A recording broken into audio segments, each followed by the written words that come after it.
Young children love to learn and use new words. How do we tap into this natural curiosity and excitement to support vocabulary development? Hi, I'm Steph from Heinemann, and today on the podcast, we're joined by Tanya Wright, author of A Teacher's Guide to Vocabulary Development Across the Day, the newest addition to the Classroom Essentials series. We're also joined by series editor Katie Wood-Ray. Tanya and Katie talk about why it's important to take a deliberate approach to vocabulary instruction that spans throughout the day and not just in isolated units. Here now is Tanya and Katie. Good afternoon, Tanya. I'm so excited to talk to you about your new book. It's the next installation in the Classroom Essentials series. It'll be out in October. A Teacher's Guide to Supporting Vocabulary Development Across the Day. So congratulations, first of all, on having finished it. And we're so excited to have you be a part of the Heinemann family. You've written lots of other things and other books, but this is your first Heinemann book. So congratulations. Thank you. It's been lots of fun so far working with you on the book. And I'm so excited that it's going to come out. I am too. I actually can't wait. It's beautiful too. The designs are gorgeous. They support the content so well. I'm really excited. I love how it looks. How it looks really feels to me how I hope that conversations feel in classrooms between teachers and kids.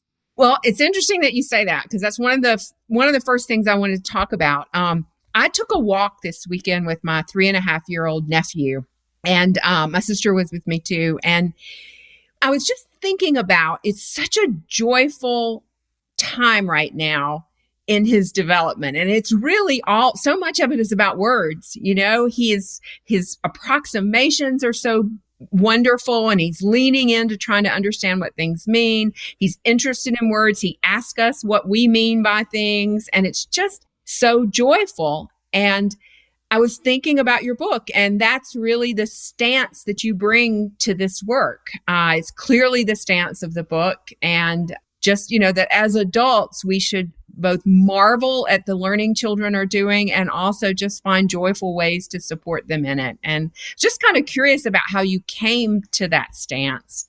Well, I think, like you said, children love to communicate. They need lots of words to communicate. Words help them describe their world. Words help them to share their learning and their ideas.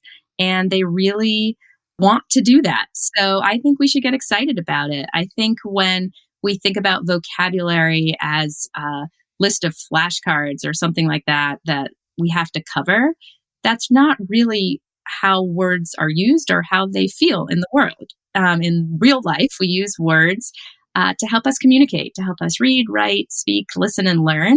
And that's how I think we should think about vocabulary for kids and in our classrooms and in our families and our homes. And I was thinking about this too. I mean, you and I have been working on this project for a couple of years now, and I don't think I've ever asked you this, but I'm curious about how vocabulary became your lane as a researcher. How did you I know you started out as a kindergarten teacher, and then when you became, a researcher, how is it that vocabulary became the thing that you wanted to study? I have to say, I've always loved words. I've always loved to write. And I've always liked to think about the best words to communicate with. But I honestly don't think I was the greatest vocabulary teacher when I taught kindergarten. I don't think I was always aware of how important it was unless it led to misconceptions for kids. So I was aware of it when kids were confused, but I wasn't necessarily aware of it as an all-the-time thing that I could help them with and help to focus on. And then when I got to studying more about literacy and reading development, I really learned a lot about how important words are for helping kids to both read and write and communicate. And it just became really clear to me that this is such an important area to focus on to support kids' literacy development, but also kind of a neglected area often in classrooms. And I don't think that's anybody's fault or anybody's trying to do a bad job. I just think sometimes with younger kids, we're not necessarily focusing on that because we have so much other stuff to focus on. But I think once we do pay attention to it, there are lots of opportunities to build vocabulary across the day as part of the work and the learning that we're already doing with kids.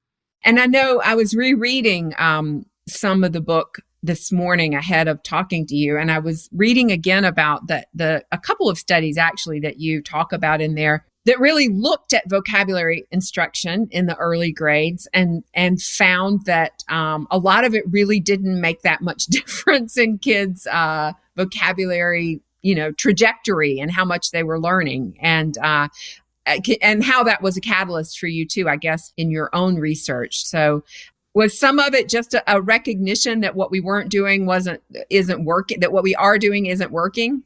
So when I went back to graduate school, obviously had to do a dissertation to get my doctorate. And so what I decided to do for my dissertation is go and visit a bunch of kindergarten classrooms all around a large Midwestern state that you could probably guess which one it is if you look up where I live.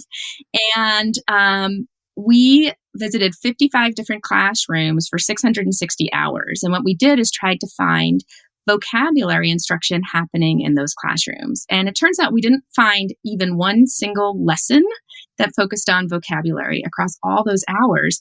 But what we did find were teachers explaining words to kids across the day. And especially in certain parts of the day, like during read-alouds of literature and informational text, during science and during social studies. And that's not really surprising because those are really big learning times when new ideas from books, new ideas from content area learning are coming into the day.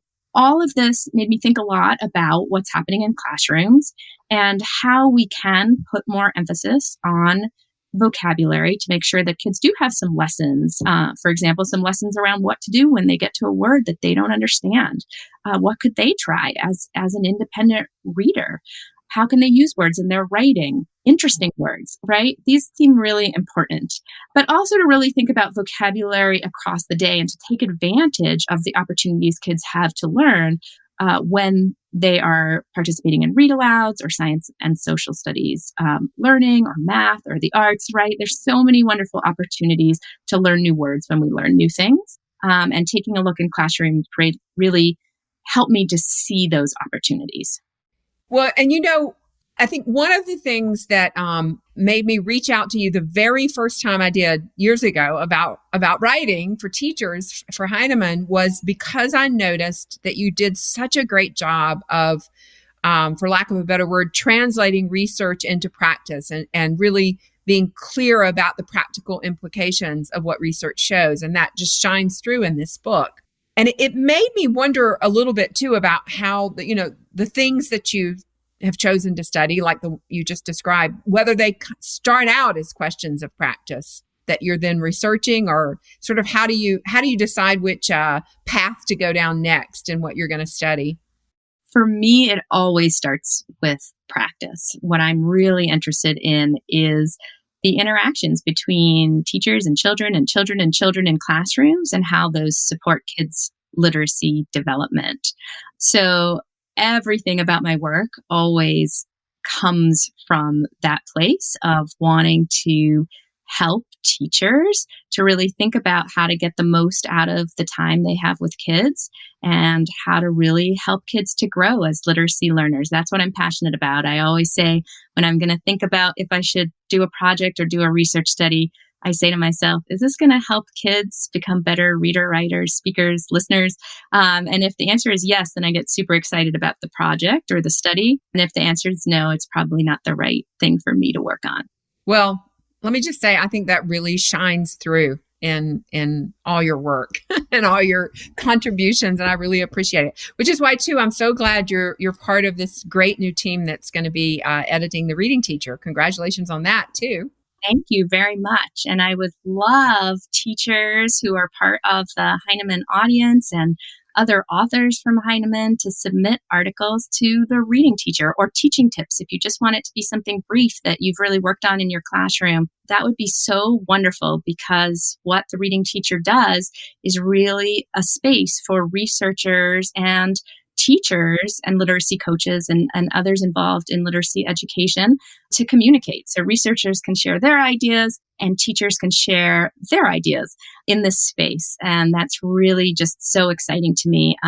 one thing we're going to be doing that's new is we're going to have a teacher advisory board who can help us to read articles to make sure that every single article that we publish feels useful and meaningful to teachers and has some practical value in the classroom. So if any of you want to do that, we are looking for volunteers who want to help us with that to make sure that we're really conveying research in ways that are useful to educators in their classrooms on Monday morning.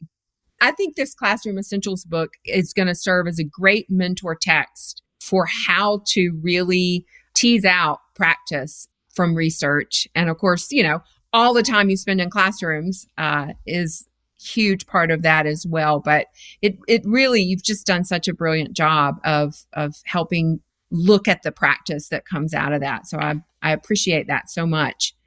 One of the things that I really have been struck with working with you on this is this idea that letting go of thinking of vocabulary as this little thing you do. Let's do 10 minutes of sort of word study or whatever, and instead thinking of it across the day, something that's infused into everything you do. And yet, the fact that it's infused, it's not just responsive teaching. It's very planful and very intentional. So it's not like you just wait for an opportunity. You're really thinking about it, and you're anticipating, what the teaching is going to sound like, what it's going to look like. And I just wondered if you could maybe talk a little about the importance of that. Because some people might think that all you really need to do is talk in intelligent ways to kids and they'll pick it up, right? They'll pick it up method. But this is really about a lot more than that.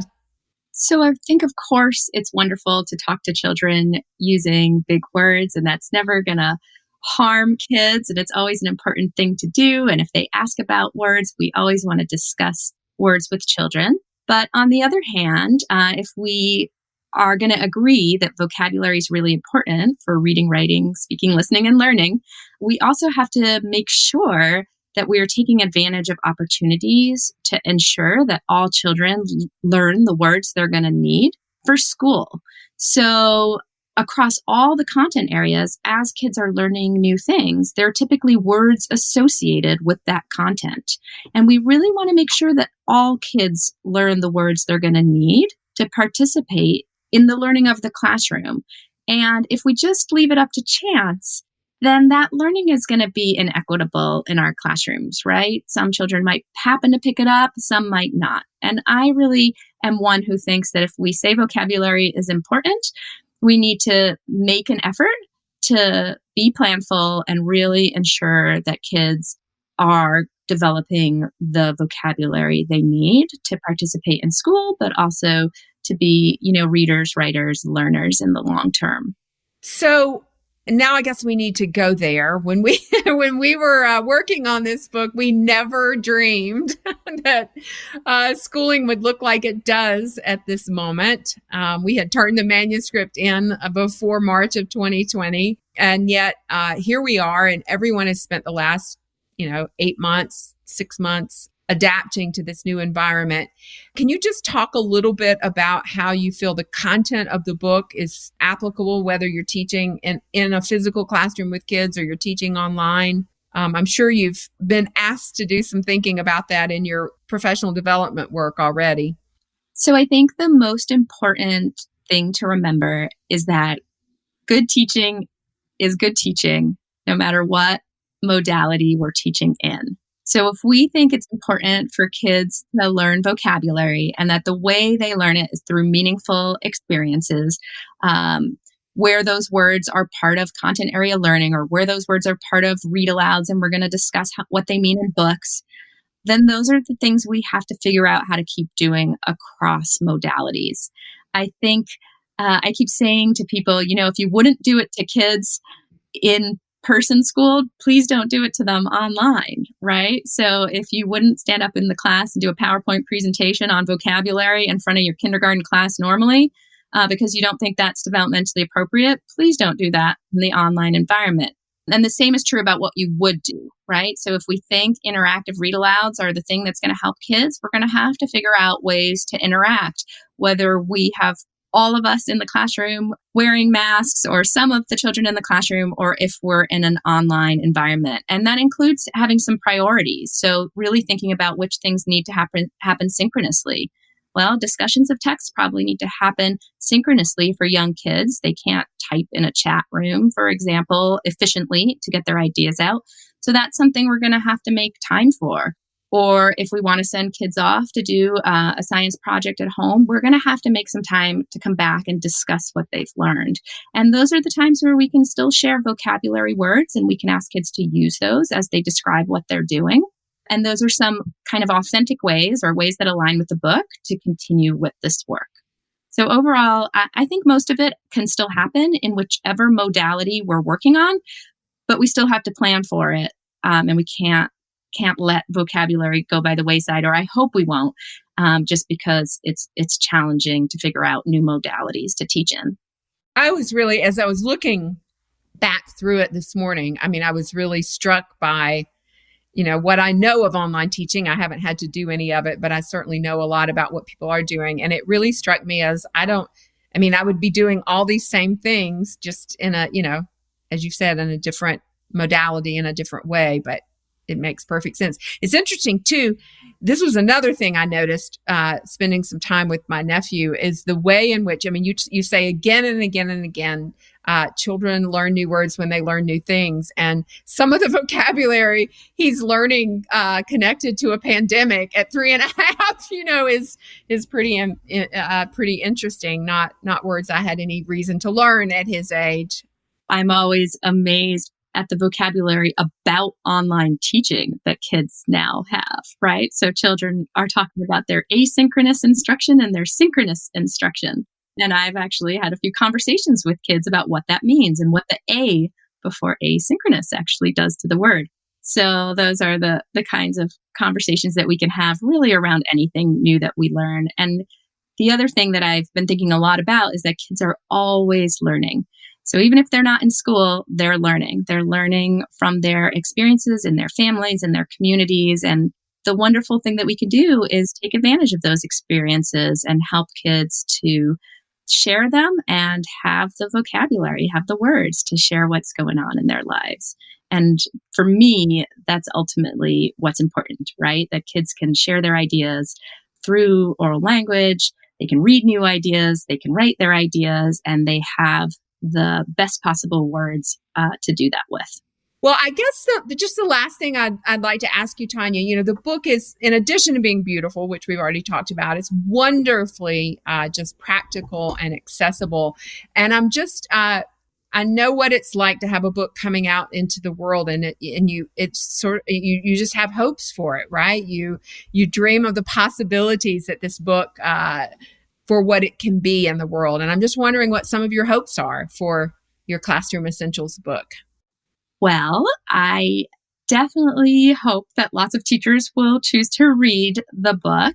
And I hope what they'll take from the book is sort of just reframing how vocabulary is thought about in elementary classrooms, really seeing how important it can be, but also seeing how we can plan for it across what we do to make sure that kids are learning word meanings. And this is just so important in the long term, because as they read more and more complex text, they're going to be more and more interesting and challenging vocabulary. So if we help kids to use great words in their oral language, that's going to help them when that word is in a text that they're going to read.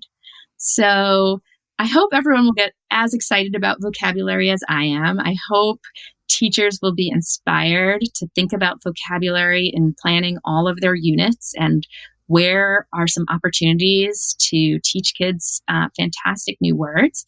And I hope that makes kids in their classrooms excited about words. I find that when we teach kids words, they want to use them.